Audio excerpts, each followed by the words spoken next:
entire fresh issue, no component of offer for sale for this IPO. So let's try and understand now that the listing has taken place, what's the growth outlook for the company going ahead. We've got Mr. Mohit Vora, the non-executive director at MV Electrosystems, joining us on the show. Mr. Vora, hi, good afternoon. First of all, congratulations on your successful listing. Could you walk us through the company's long-term growth roadmap and the key strategic priorities that lie going ahead?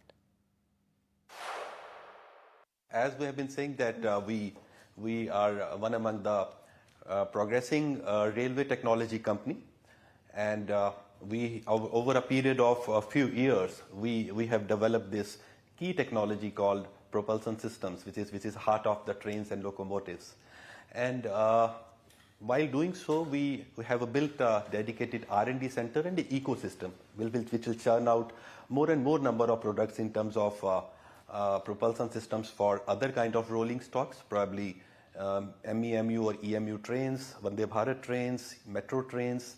So this will continue as we are progressing as a country towards a biggest, I would say, modernization program on railways. So next decade or 2 decades is going to be very significant for MV Electrosystems.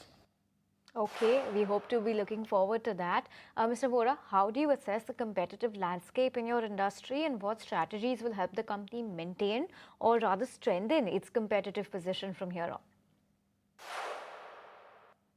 Industry or railways as an industry was largely dependent on foreign players for propulsion technologies or similar kind of technologies being used in rolling stock. So having developed this IPR indigenously will help our ecosystems, our country, so that we can focus on our priorities. I mean, we can give priorities to our projects, our indigenous projects. So that is why I would say the Indian IPRs are very important. Indigenous technologies are very important for the country, and I think we are getting a lot of appreciation and lot of support from railways because of this particular fact.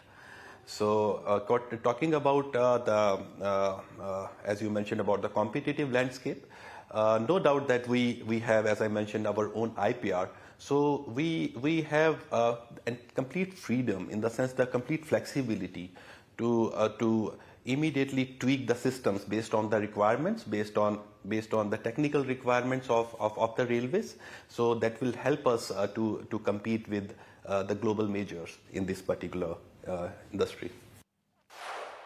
Okay, and what is your outlook on demand over the medium term, and what factors give you the confidence in your growth outlook?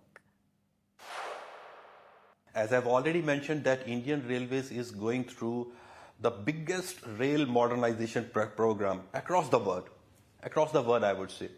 So we are talking about high horsepower locomotives, lot of EMUs, Vande Bharat trains, lot of metros, and very soon we will have bullet trains also, coming in big quantities.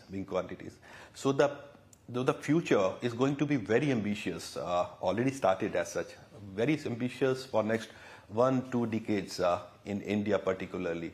And sitting on top of that, I think we will have a global reach, so that we can address global projects as well from MV Electrosystems. So we are very confident about the growth journey of MV Electrosystems on this technology.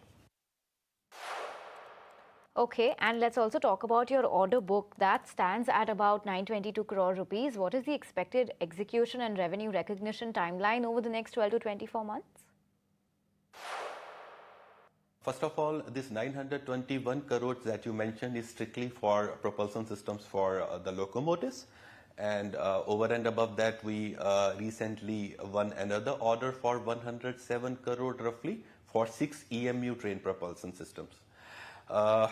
Generally, this locomotive propulsion systems, I would say, the outturn has to be in one particular financial year. All the tenders of the locomotives that are meant to be executed in the subsequent financial year. So it's 1-year program.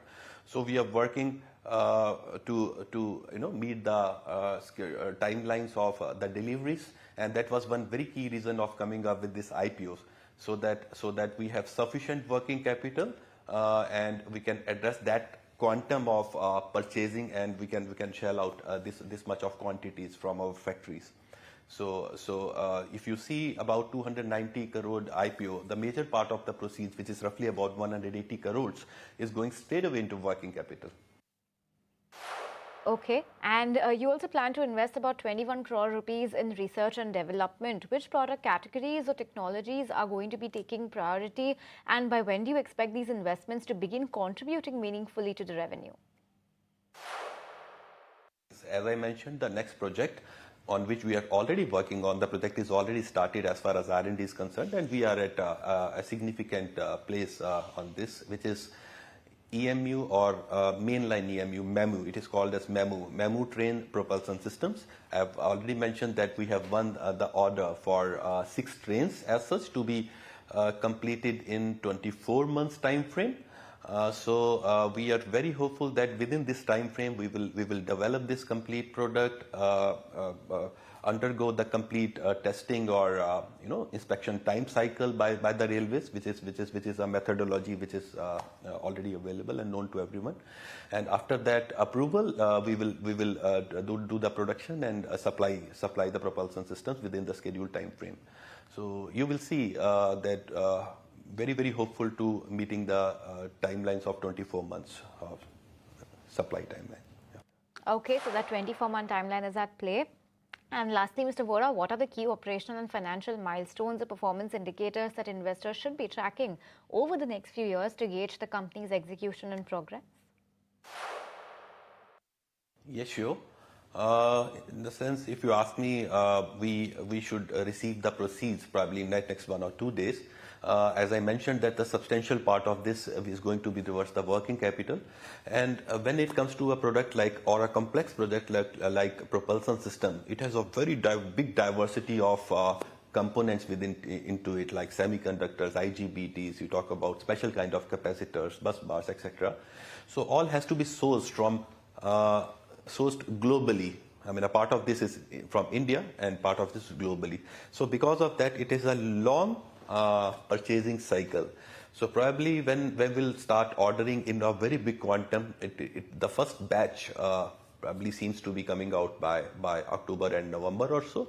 And after that, hopefully you will see scale up happening month over month, quarter over quarter. Understood. So that sounds optimistic, and we hope to be catching you in conversation more frequently now that you've listed. Once again, congratulations on that. And Mr. Vora, thank you so much for your time today. On that note,